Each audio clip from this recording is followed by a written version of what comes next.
இப்போ நீங்கள் பார்க்குறது இது வந்து பார்த்திங்கன்னா சின்னார் ஓடை. சின்னார் பகுதியிலேருந்து வரக்கூடிய ஓடை வந்து ஒகேனக்கல் அருவியில் கலக்கிற பகுதி தான் நீங்கள் பார்க்குறீங்க.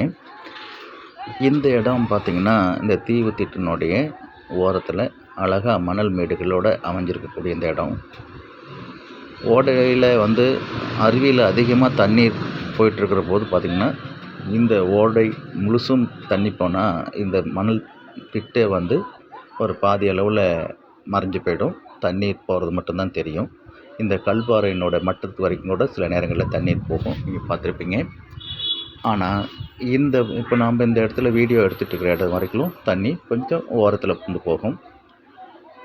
அது கண்கொள்ளா காட்சியாக இருக்கும்.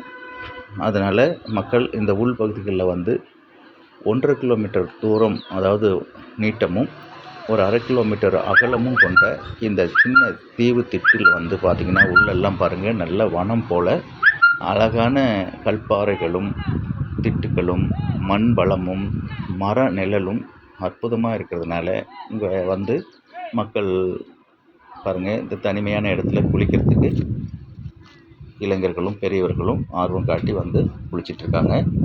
இந்த ஓடையினுடைய தண்ணி இல்லா காலங்களில் பார்த்திங்கன்னா இதெல்லாம் அப்படியே இந்த மணல் ஓடையில் கொஞ்சம் அளவு மட்டும் தண்ணி போச்சுன்னா அதில் குறுக்கு நடந்து போயிட்டு வந்துட்டு இருப்பாங்க. எல்லோரும் கீழே வந்து குளிப்பாங்க. அதே மாதிரி இந்த தீவுத்திட்டு பகுதி பார்த்திங்கன்னா சுற்றிலும் நல்லா அப்படியே மலைப்பாங்கா மணல் ஓடைகளுக்கு மத்தியில் நீர் ஓடைகள் அழகாக போகிறத பார்த்திங்கன்னா உங்களுக்கு இயற்கையில் கண்கொள்ளா காட்சியாகவும் நல்ல பொழுதுபோக்கு அம்சமாகவும் குழந்தைங்களை கூட்டு வந்து குடும்பத்தோடு இருந்து அனுபவிக்க வேண்டிய இடமாகவும் இந்த இடங்கள்லாம் இருக்குங்க. அதனால் இந்த பகுதி முழுவதும் சுற்றி பார்க்குறதுக்கு ஏற்ற இடமாகவும் பொழுதுபோக்கு அம்சங்கள் நிறைஞ்ச இடமாகவும் இருக்கிறதுனால ஒகேனக்கல் பகுதியில் தொங்கும்பாலம் வழியாக இப்போ 25 ரூபா வசூல் பண்ணிவிட்டு உள்ள மக்களை விட்றாங்க. அதுவும் இந்த ஓடையை கிராஸ் பண்ணாமல் அப்படியே உள்ளே அந்த பாலத்தோடு திருப்பி அனுப்பிடுறாங்க.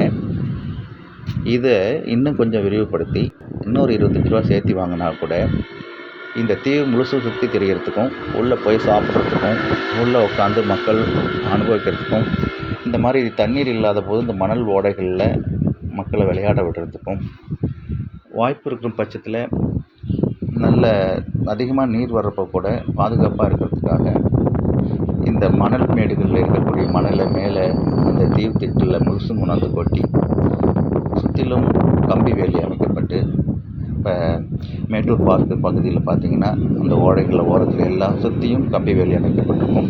அந்த கேட்டுக்கு உள்ள உயிரியல் பூங்காவும் அதே மாதிரி பார்த்திங்கன்னா உங்களுக்கு பொழுதுபோக்கு அம்சங்கள் நிறைஞ்ச பகுதிகளாகவும் தாவரவியல் பூங்கா மாதிரி எல்லா வகையான மரங்களும் நிழல் தரும் மரங்களும் அழகு தாவரங்களும் மூலிகை செடிகளும் குட்டியான இந்த பொழுதுபோக்கு அம்சங்கள் உள்ள ஏற்படுத்தி தருவது மூலமாக வெகு தொலைவில் இருந்து வரக்கூடிய சுற்றுலா பயணிகளுக்கு இது ஒரு நல்ல பொழுதுபோக்கு அம்சமாக வந்து குளிச்சுட்டு உணவு இருந்துட்டு கொஞ்ச நேரம் பார்க்கில் படுத்து தூங்கி மறுபடியும் அவங்க சந்தோஷமாக அந்த மலை சீதோசன நிலைகளில் அவங்க அனுபவித்து போகும்போது ஒவ்வொரு முறையும் ஓய்வு காலங்களில் இங்கே வரணுங்கிற அந்த ஆர்வம் அனைவருக்கும் வருங்க.